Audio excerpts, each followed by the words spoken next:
Welcome back to Light the Fuse, the only and therefore greatest Mission Impossible podcast on the internet. Drew Taylor here once again, joined by Charles Hood. Hello. And we're continuing our ranking impossible list. So we've gone through a lot of stupid stuff, and we're going to continue that. This episode, we're going to be combing through the franchise, picking out our favorites in a bunch of categories. And how did you feel about last week's episode, Charles? How are you feeling this week? I felt good, and I'm excited to get to our real, like, the movie rankings, the big one.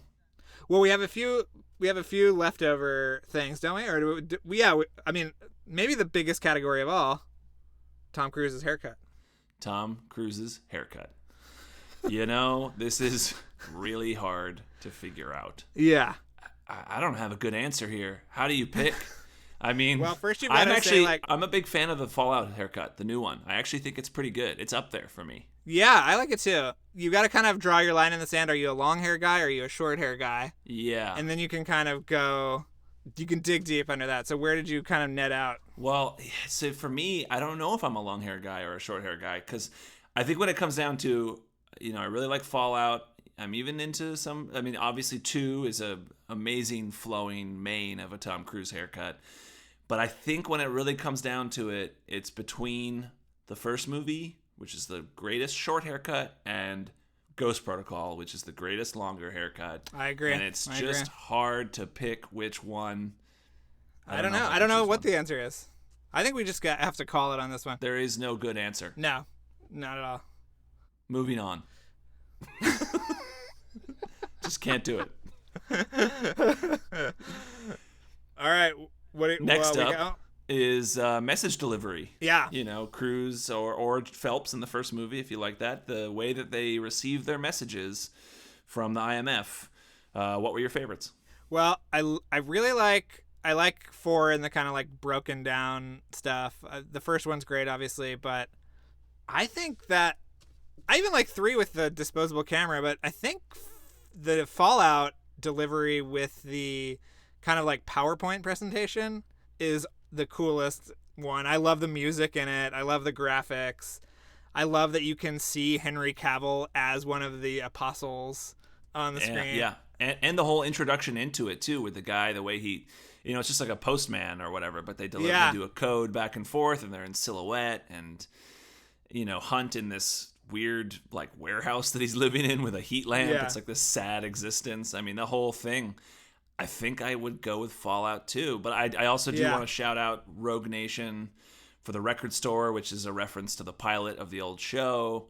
And that had a similar kind of holographic element to it. Yeah, too. Yeah, and also that it's been hijacked by the Syndicate was kind of fun. Yeah. And then just like you two, I want to mention Ghost Protocol and that like phone booth, the like public phone that he's on that breaks down and kind of he has to like hit it in order for it to self-destruct. I really like that one as well. I think those are my 3: Fallout, Rogue Nation, and Ghost Protocol, and I think Fallout wins. Yeah. Next category is IMF boss. Who is your favorite IMF boss? And we got plenty of choices here. Yeah. There's Kittredge, there's Hunley, who is Alec Baldwin, there's Brossel, who is Lawrence Fishburne in the third movie, there's Tom Wilkinson, who does not have a character name, he's just Mr. Secretary, and then there's, of course, Mission Commander Swanbeck in the second movie, Anthony Hopkins. Yeah, and I guess you could maybe consider, I don't know if you could consider Billy Crudup as the IMF boss, because Fishburne was definitely above him. Yeah. And plus, he was a bad guy, so I don't know why you'd want to pick him. Yeah. But who would you say? I don't know. I really liked Alec Baldwin's arc. I mean, he's the really... mission bosses don't really survive or have much carryover from one episode to the next, but I think his arc was pretty think he was a total dick in Rogue Nation and then kind of grew to love the team and love the IMF, and yeah, I think he's probably my favorite.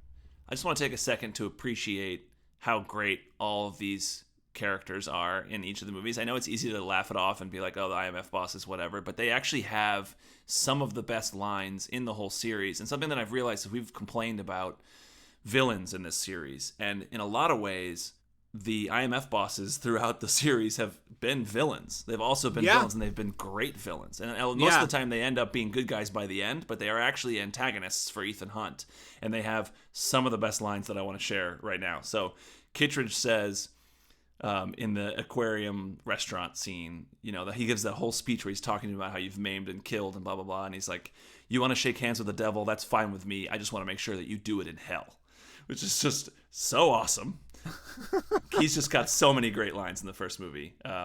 That actor who we love, Henry Czerny, I think a lot of people, seen people on Twitter talk about how they want to see Kittredge come back, and I think even McQuarrie has talked about having Kittredge come back in one of the Empire podcasts. And he's in Sharp Objects right now, doing a great job on HBO. So it's good to see him back. Yeah, and then in the second movie, Hopkins as Mission Commander Swanbeck, he's got the line, "Well, this is not mission difficult, Mr. Hunt. It's mission impossible.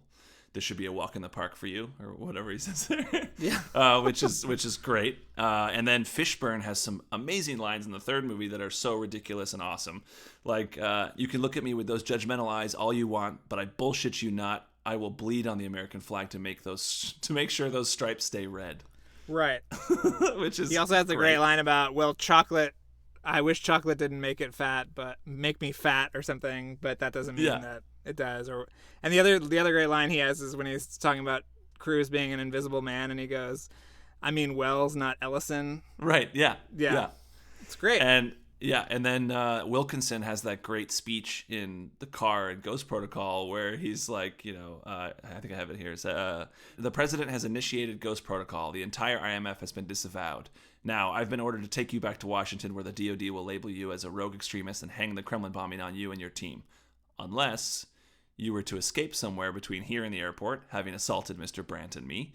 You would then illegally scrounge whatever material you could from a backup supply cache that I've overlooked. The same cache where your team are waiting for further orders.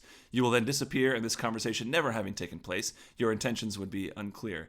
But if any of your team is caught or killed, they will be branded terrorists out to incite global nuclear war. Your mission, should you choose to accept it. That's great. Which is such a great scene, and the reactions from Renner in the car, where because he's not aware that this is Wilkinson's plan for him, is so great. So awesome. And then, of course, can't go unmentioned the Baldwin speech in Rogue Nation. Yes. There is no secret he cannot extract, no security he cannot breach, no person he cannot become. He has most likely anticipated this very conversation and is waiting to strike in whatever direction we move. Sir, Hunt is the living manifestation of destiny, and he's made you his mission. So good. So sorry, I just wanted to hit all those quotes because they're so good. Shout out. And I guess for me, in the end, partially because I just want him back, I'm going to go with Kittredge. All right. I mean, there's a job opening now that Baldwin's dead. Now that Baldwin's dead, maybe Kittredge can come back. Well, you and I have always talked about, since they have different titles, they're all probably still working at the IMF in some capacity. Hunt just has all these middle management bosses. They're all there. They all have different titles. So... But did you see that McQuarrie has confirmed that Angela Bassett will not be their new boss in the next one? Okay. Because he said that's what Baldwin did, and they're not going to repeat that. So there's going to be a new boss. Okay. Or possibly an old boss. Is McQuarrie... Why would McQuarrie know this? Is he coming back? I think he's going to come back. Yeah. I think this is going to be his Dark Knight trilogy. They'll probably drive a dump truck full of money onto his driveway and unload it all. He'll have no choice. Okay, next up is villain. And, there are a lot of different villains in this series. There are secondary villains and primary villains and blah, blah, blah. What are your thoughts? Well, this is the real problem of this franchise, to a degree, is the villain. I mean, people love Philip Seymour Hoffman, but it's kind of hard to hold on to anything that he does because he's in it so infrequently. So yeah, I don't know. I mean, how did you sort of net out on this?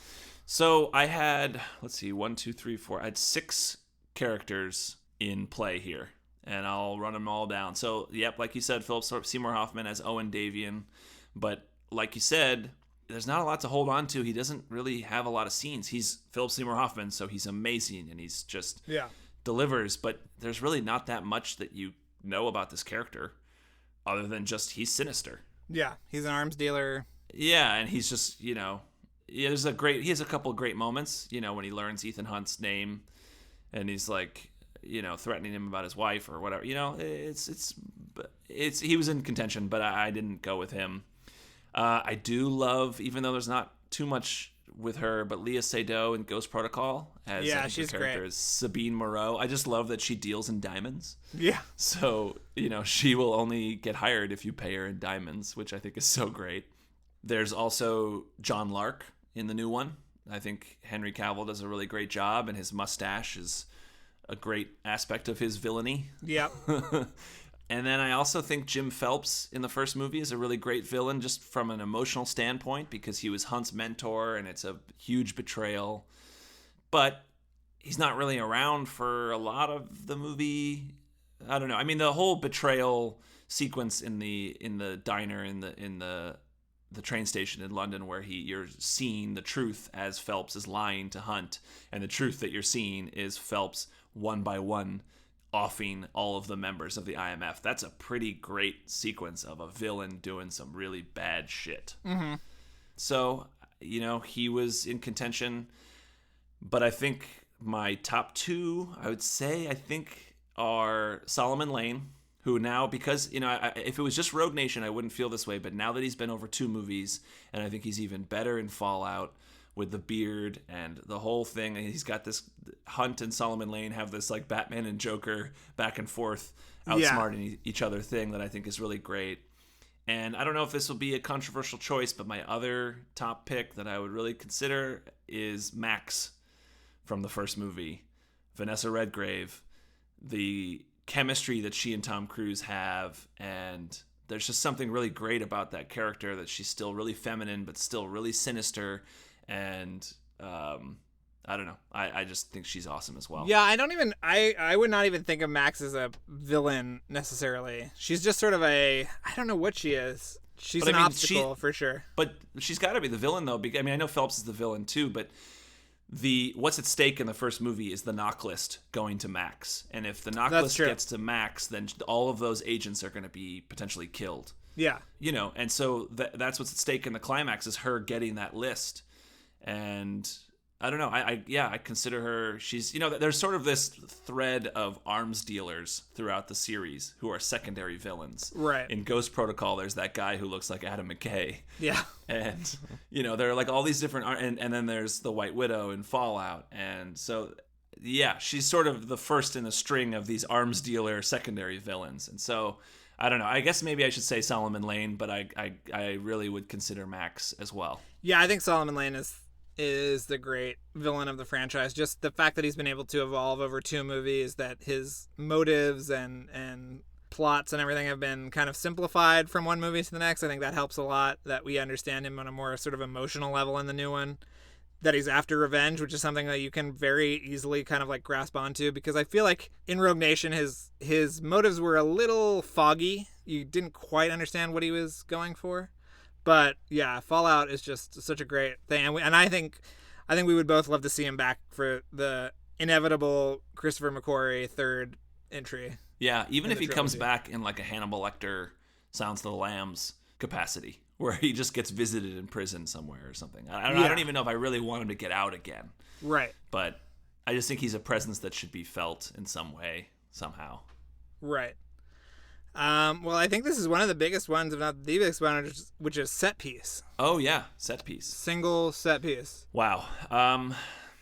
There are a lot in play here. Because I think the epic stunt nature of them all are in my brain when I'm thinking about this. I would consider, even though it's a pretty small part of Fallout, the Halo jump is pretty great. The motorcycles in Morocco, also great. The Vatican sequence in 3 is one of my favorites of the whole series. The helicopters in the climax of Fallout, of course. But I think for me it comes down to either Dubai in Ghost Protocol or Langley with that 9 minutes of silence in the first movie. Yeah. My guess is you're going to go with Dubai. Yes. And I think I'm going to go with Langley. Yes. I think I'll stick with Langley. Yeah, I think that the 2 sequences mirror each other in a lot of ways. I don't think you could have gotten to Dubai without Langley. It seems like the natural kind of escalation of that idea.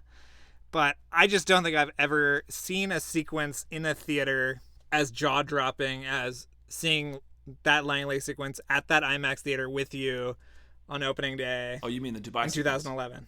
Yeah, the Dubai sequence. Sorry. I mean, that's just it's the most amazing cinematic experience. Yeah. One of them that I've ever had. So I love Langley. I think seeing that movie together that day is what eventually birthed this podcast. Yes, I think so. For sure. It was the thing that bonded us forever over Mission Impossible.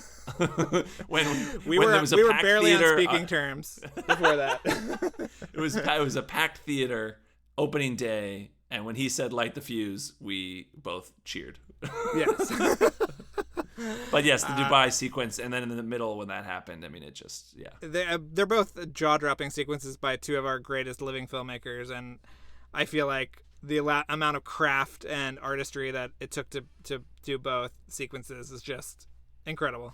Yeah, and I would say that about for the other sequences that I mentioned too. Some of the best sequences from some of our best filmmakers as well. The helicopters and also the underwater thing from Rogue Nation. And great. I think some of JJ's best work is that Vatican sequence. The Vatican sequence, the bridge. Yeah, there's a lot of great. Oh yeah, the bridge is great too. I prefer the Vatican, but the bridge is great too. So now I think we just got one left. I think we got two left. There's the agent. What is it? Agent. What's your top agent? Top other member of the team. I don't know if maybe you want to say other than Ethan or what. Yeah, let's say other than Ethan, because obviously. Yes. I'm gonna do a kind of left field choice, and even though he has 15 seconds of screen time, Josh Holloway really left an impression on me in Ghost Protocol. Wow. Yeah. He does have the whole Peter Lupus from the old show feel to him. He does. He's got kind of this southern charm. That whole sequence is so beautifully put together. If you believe some of the things that we've heard, that sequence was intended for another member of the team, but I don't think we can really talk about that. Yeah, I just think that is just... I would have loved to have seen him throughout an entire movie, basically. Yeah, that would be great. Yeah. I mean, who did you... I had a lot of people in contention here. I thought about Brandt from... Jeremy Renner from 4 and 5. I thought about even a couple of the characters in the beginning of the first movie. Sarah, played by Kristen Scott Thomas, and Jack by Emilio Estevez, and Carter, Paula Patton, I think is great, and Maggie Q as Zen. All these, are great. I think, but in the end, it comes down to either Luther or Benji for me. Yes. And... I might have said Benji before Fallout, but I feel like Ving Rhames really was given an opportunity to shine in Fallout and have some great sequences where he could deliver some emotional moments for the audience. And you feel how long that friendship has been going on between Ethan and Luther. Yes, I agree. And I agree that... So I think I'm going to say Luther. I agree with that completely. I think he manages to get great moments even when we don't love the rest of the movie as much. There's a lot of great back and forth between him and Cruz in 3. Some of the best sort of inter-teammate dialogue in 3, and he shows up in 2, and just his presence kind of lifts you up a little bit. And so it was great to see him, especially he was only in one scene in 4, to kind of take this movie back. He does a great job. It's really emotional, very dimensional performance from the very first sequence. Yeah, I think he's amazing in Fallout, and it kind of makes you appreciate his character and all that he's done to kind of prop up the series since the very beginning. Yeah, and I still really want that Scuba Luther toy. Yeah, where is it? Maybe Hot Toys will do that next. Is there super detailed? We should campaign to get a Scuba Luther toy. Yeah. And the other thing is, I was just revisiting the first movie, in the last month. I was just kind of falling asleep to it, and I was watching, and I know the first movie is probably regarded as not really having the same kind of sense of humor as some of the later movies.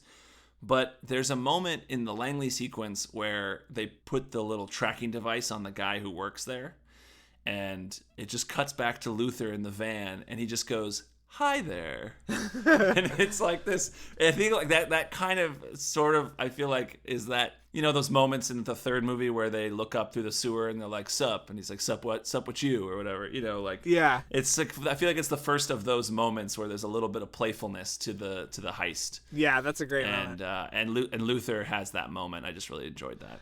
Well, are we going to run down our rankings of the movies? Before we do that, IMF team. What's your favorite favorite lineup of team members? Man. This is hard. This is really hard. This is hard. What's yours? I've got probably 4 in contention. I actually do, and would even consider the MI3 lineup is not bad too. But the first movie's midpoint lineup of Jean Reno and Ving Rhames and Ethan and Emmanuel Bart is pretty great. The Rogue Nation lineup is good with Luther and Brant and Ethan and Benji. Benji, yeah. I would probably say Ghost Protocol if they had Luther on the team. Yes, that's the one thing that Ghost Protocol does not have. Yeah, if Luther was on the Ghost Protocol team, I think they would win hands down. Yeah. Because then you would have Benji and you'd have Paula Patton, who we love, and you would have Ethan and it would have Jeremy Renner. I mean, it would be everybody you love.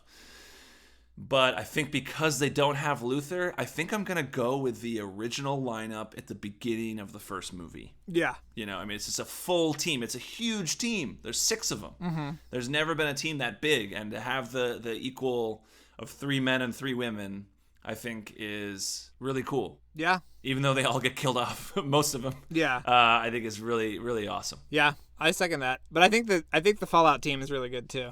Yeah. The Fallout team is good, and Julia kind of becoming a member of the team at the end is great. Yeah, I was kind of going by the rule of they actually have to be IMF team members. But if they weren't, right. If we broke that rule, I would say the climax of Fallout, because you have both Ilsa and Julia as part of the team, and they're all used really well. Yeah. And I think maybe in the next movie, if Ilsa's an IMF team member, we might see our best lineup in the next movie. Yeah, especially if the White Widow is also a team member, which I think that's a possibility as well. I don't think she'll ever be a part of the IMF. I think she'll just help them out. Okay. You think she'll be in the IMF? She could. I mean, I'd be down for that. Let's get more women on the team. I want to see a bigger team. Yeah, we need more women. Yeah. We do. All right, so let's do the movies. All right. Number 6 on the list. I think we both have the same number 6. Probably. MI2. Yep. And, it's not as bad as I think some people say. There's some really great moments. The knife in the eye is just amazing. It's not as good as some people say also. That's true. Probably true. I mean, it's all a matter of opinion, but I would agree with you on that. But the knife in the eye moment is so cool. Yeah. And that's real. They actually put a blade that close to Cruz's eye, which is crazy. Yeah. And all the crazy pyrotechnics with motorcycles and everything. Yeah, and him hanging off the rock obviously started the do it for real craze that obviously has endured till today. All right, so what's your number 5? I think my number 5 is Mission Impossible 3, directed by J.J. Abrams. Still a little too televisual, but obviously a lot of fun and great performances, and I love it for sure. It's just I don't love it as much as the other ones, and I think you probably have the same ranking. I do. I agree with you. Yeah. Yeah. I think it's got really high highs and some really low lows, which I know I've talked about a lot on this show, so I will not repeat. But I will say the highs are great. Like the Vatican sequence and the lip reading stuff is really cool. It's a very cool movie. The bridge moment, him getting thrown, and it's cool. So 4th, I think we actually have the same 4th one as well. You think so? I think so. All right. Mission Impossible Rogue Nation. Agreed. Okay, wow. Great. What are our reasonings behind this? Seeing eye to eye here. I mean, this is at this point for me. The top 4 movies are all excellent, and it's a matter of splitting hairs here. So, I mean, I don't even really have anything bad to say about Rogue Nation. I know you feel like the plot is too confusing. To me, the plots of all these movies are pretty confusing. Yeah. Ironically, I think actually the first movie has the most clear script. Yeah, I agree. Even though it has this reputation for being really hard to follow, I think if you actually look at the plots of these movies and you really dissect them and you watch them and afterwards you really look at it, you're like, oh, actually the first one is pretty clear and simple and and yes, there are moments that test your brains because you have to pay attention, but really once you get it down, you're like, that all makes sense. Whereas all the other movies have like convoluted things and some plot holes and things. Yes. Sorry, but back to Rogue Nation. It's great. No, I agree. Rogue Nation is great. It's awesome. It just was a little bit of a come down from 4. I think they tried to maintain the tone sort of, but it was a little darker. I like the aspect of it kind of being a buddy movie with Benji. That's a really interesting take on things. Yes, and of course the introduction of Ilsa. Ilsa is huge. Hunley is huge. Solomon Lane has ended up being huge. Yeah. But just not quite there. but amazing. Still amazing. We love it. We've seen it 100 times. Yeah, it's an amazing movie. So now we're getting into the real nitty gritty, because the top 3 movies I think are pretty great and could all be our number ones on different days of the week, I feel like. Agreed.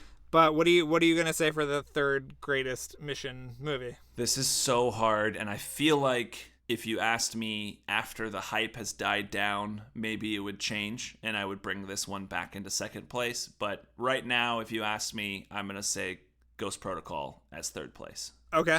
But like I said, in a few months, after like the high I've had a little bit of a come down, maybe I would then put this back into second place. But for me, I would say Ghost Protocol right now is my third place choice. And again, this is splitting hairs. I have nothing bad to say about this movie. I fucking love it so much. Yeah. It's one of my favorite movies. It's just that this franchise has 3 of my favorite movies. I agree. I think that it's, yeah. I mean, there's times where I've argued that Ghost Protocol is the best, and even thought that after seeing Fallout. But I think that right now I can comfortably put it at number 3. Wow, so we're in agreement all the way still? I think we're in agreement still. Wow, okay. Yeah. I'm surprised. I thought you would maybe even still have Ghost Protocol. I thought you maybe would have it as your number 1.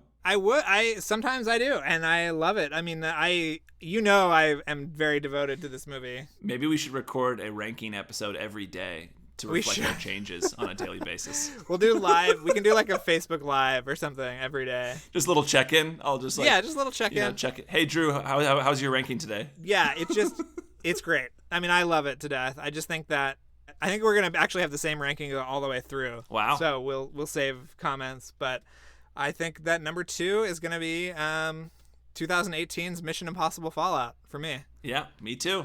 Wow, and you know what's actually, I think our rankings are going to be the same as Mo's from Mondo. Oh yeah, I'm pretty sure this was his ranking as well. Yeah.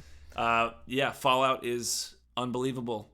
I mean, what an achievement this movie is to be the 6th movie in the series and to reach the heights that it does. It's and the way that McQuarrie brings it all together. I feel like this movie made MI3 better because of the way the Julia story is resolved. Yes. It's like now all of a sudden it puts more rooting interest. It's kind of like how this is maybe a weird comparison, but I think Before Sunset and Before Midnight make Before Sunrise even better. Yes, I agree. Because there's all this history now, and you go back and you can see where it's headed. It's just it's an interesting. Yeah, I love that it pays homage to the other entries in the franchise without ever feeling derivative or like a rerun of anything. And I think it's my favorite movie of the year so far. I think that it's on a technical level, it's amazing, but also on a character level and the performances and everything else, it's just like, to me, there has not been a greater cinematic achievement this year than Mission Impossible Fallout. Yeah. It's just the best. But it's not as good as our number 1, which is... I think the original, it's tough to beat. It's tough to beat. It set this whole thing in motion. Yeah, and it's one of my all-time favorite movies, and just everything about it. I can watch this movie pretty much every day. Yeah. I can just put it on and just enjoy it and just not take my eyes off of it, basically. And you know what I found out since we started recording this episode is that my fiance loved this movie so much that she wanted to name her first child Ethan. What? So now she is getting married to a man who has a Mission Impossible podcast. When did she see it? When did she see the movie? She saw it when it came out. She's a few years younger than we are, but you know, she was still in that age group where everybody saw this movie. Everybody had the VHS. Wow. Now you're going to have to name your kid Ethan. Yeah, I think we're going to have to. That's great. Yeah, so I mean, I feel like this movie is just a movie that we've both seen a million times, even before we started talking about this sort of professionally. And since we've rewatched it, I think we've appreciated it even more. And without that movie, nothing else would have been possible in this franchise, which has just given us so much joy over the years. Yeah, I was just thinking about all those, there were all these TV remake movies in the 90s. Yeah. And they were like TV shows from the golden age of television, and some of them were better than others. And if this didn't deliver, if this first movie didn't deliver, we would not be making this podcast right now. We would not be talking about Mission Impossible 6. People would not be going to see Fallout if the first movie didn't deliver the way it needed to. Because what was Val Kilmer made that movie The Saint around the same time. I mean, there were a lot of TV shows that were popular in the 60s, and yes, maybe Mission Impossible was a stronger bit of source material to work from, but it was all like right place, right time with Tom Cruise and where his career was. It was the same year as Jerry Maguire, where he was really becoming that big of a star. And De Palma at just the right time too, coming off of Carlito's Way, and of course he had done Untouchables about 10 years earlier, and so he had done this kind of TV adaptation into a big movie. But you haven't seen Untouchables sequels. No. This needed to be done just right with the right star and the right script and the right cinematography and music, etc. And it's just so good. Yeah, I mean, even De Palma admits in the documentary, he says it's just one of those times where everything just came together perfectly, and we got this amazing movie, and it's still the top dog after all these years. Yeah. Well, thank you guys for listening to us ramble for 2 weeks about various bits of Mission Impossible miscellanea. If we come up with any more categories, we'll probably do another episode, so get ready for that. For Charles Hood, this is Drew Taylor, and we'll see you next time. Thanks again for listening, everyone. And before we go, another mission, should you choose to accept it. Please rate, review, and subscribe to the podcast on iTunes. And remember that you can follow us on Twitter and Instagram at LightTheFusePod, and email us questions or comments at lightthefusepodcasts@gmail.com. If you'd like to watch the original Mission Impossible television show, all 7 seasons are currently available to stream on Amazon Prime. This message will self-destruct in 5 seconds.